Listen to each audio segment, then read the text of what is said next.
किस तरह के चार्जेस लगाए गए हैं अनमोल बिश्नोई पर, कोर्ट में क्या हुआ?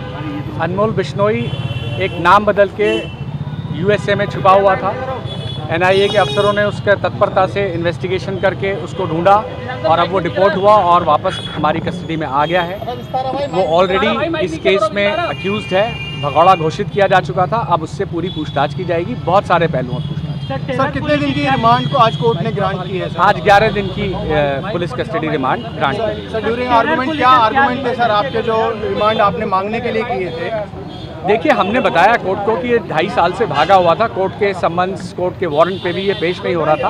इन्वेस्टिगेशन के दौरान क्योंकि ये हमारे कस्टडी में नहीं आ पाया, हम इससे पूछताछ नहीं कर पाए, तो केस के सिलसिले में, इस टेरर गैंगस्टर नेक्सस के सिलसिले में कौन लोग हैं, सब पहलुओं पे पूरी तरीके से जांच की जाएगी और से पूछताछ की जाएगी। सभी केसेस के बारे में बताया गया, जैसे बाबा सिद्दीकी केस हो? नहीं, हमने एनआईए का केस, जो लार्जर कॉन्स्पिरेसी केस है, जो बब्बर खालसा इंटरनेशनल के साथ इस गैंगस्टर सिंडिकेट का जो सिंडिकेट बना हुआ है और जो एक दूसरे के साथ मिलकर काम कर रहे हैं और क्राइम और टेरर एक्टिविटीज़ में इन्वॉल्व हैं, उसके बारे में हमारा केस उस बारे में। सर, जो बब्बर खालसा इंटरनेशनल से जुड़े होने का इसके ऊपर आरोप है सर, उस बारे में भी आप लोगों ने कोई दलील कोर्ट में पेश की?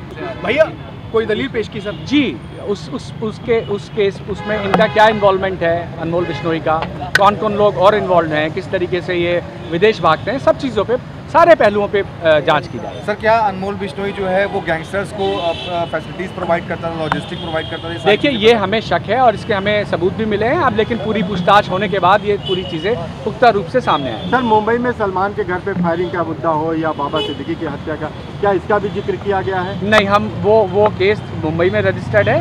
हमारे केस में उस पर हमने अभी कोई जिक्र नहीं करा है। पूछताछ में क्या आता है सामने, उसके बारे में मैं अभी कुछ नहीं कह सकता। सर, आप कब दोबारा पेश करा जाएगा?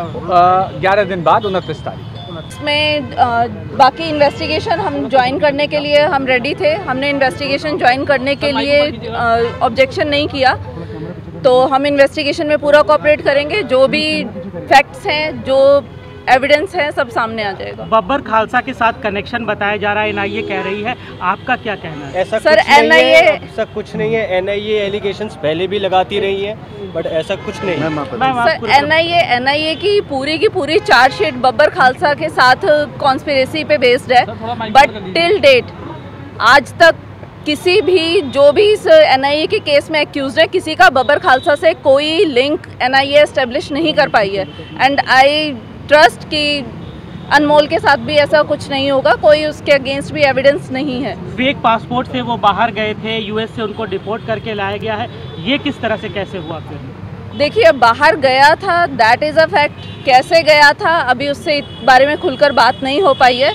बात होगी, पता चलेगा, तो उस मैटर की भी इन्वेस्टिगेशन होगी तो सब सामने आ जाएगा। इसके अलावा कई और मर्डर चार्जेस भी उन पर लगाए आगे आएंगे और सलमान खान को भी डराने धमकाने का आरोप है, क्या कहेंगे आप? सर, सब सिर्फ एलिगेशंस हैं, फेसबुक पोस्ट्स पे बेस्ड एलिगेशंस हैं, इनमें कोई सच्चाई नहीं है। बाकी हर केस की इन्वेस्टिगेशन चल रही है, हुई भी है, कोई एविडेंस इस चीज़ को लेके आज तक मिला नहीं है।